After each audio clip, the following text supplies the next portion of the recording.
Hello, and welcome to the CDO Magazine interview series. My name is Ravi Shankar. I'm a Senior Vice President and Chief Marketing Officer for Denodo, and we are partnering with CDO Magazine, MIT CDO IQ, and the International Society of Chief Data Officers in a series of interviews. Today, I have the pleasure of talking with Matt Loveless. He's the Director for Analytics and Data Science at the JM Smucker Co. Matt, very nice to talk to you. Nice to talk to you. Okay, great.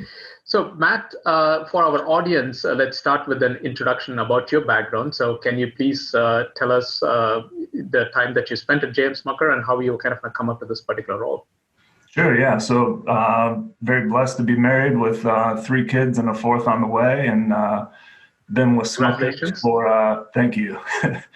Been with Smuckers for 16 years, working mainly in IT, a variety of different roles, everything from pulling cables in the data center to writing code to managing projects, a lot of fun, different experiences, and then spent a couple of years out in our business and our logistics and sales teams as well. So doing support for those organizations. And then I found out that I could do work that I do at home for fun, also at work with the analytics space, and just fell in love with it, and have been in this analytics space for probably the past 6 or 7 years.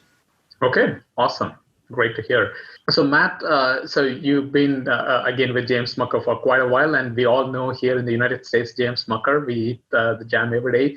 But for the people who are not very familiar with JM Smucker or even with other things that JM Smucker does, could you please introduce the company to our audience? Sure, yeah. So a variety of brands that Smucker has. So we have obviously Smucker, the namesake Combustibles. We have a large coffee division where we have the Folgers brand, the Dunkin' Donuts brand, the Cafe Bustelo brand. And then we actually own some pet food as well. So Kibbles and Bits, Meow Mix, and Milkbone. And then we operate in Canada with some great brands up in Canada. I love working with the Canadian team. And then we have an away from home division as well to sell some of our products outside of the grocery store. So to restaurants and hotels and the transportation industry. Pretty broad. Didn't know all the other ones that happened to you. That's great. All right. So so you talked about being in IT and within JM Smucker. So can you kind of give a little bit about your roles and responsibilities in your currently what you do at JM Smucker? Sure, absolutely. Yeah, our current organization has responsibility to act as the hub and spoke for the analytics of the organization. So our main goal is to provide platforms for the organization to do really creative things to solve problems using data. So we help support our data warehouse, our data lakes, our data virtualization, our data visualization, and our data science platforms, really with the goal of making data available and making new techniques available to help our business to solve some of our most complex problems. We take on some of the projects ourselves, but we mainly try to partner with people to teach and train, because most people have an aptitude to take on some of this work on their own, and we're really about empowering folks to be able to do some of these things on their own. Gotcha. Could you give us a sense about the organization? Is it a centralized IT within JM? It is, yep. So we when we're in the office, we're all mainly located in the Orville office. We have some folks in our manufacturing organizations, but we also have some located in Canada, as I mentioned, as well within the IT function. Gotcha. So you kind of roll into like the CIO all the way to the top? Yeah, I report to the senior vice president of information services. So Matt, JM Smucker has outperformed recently, increasing the household reach by nearly 10% even during the pandemic.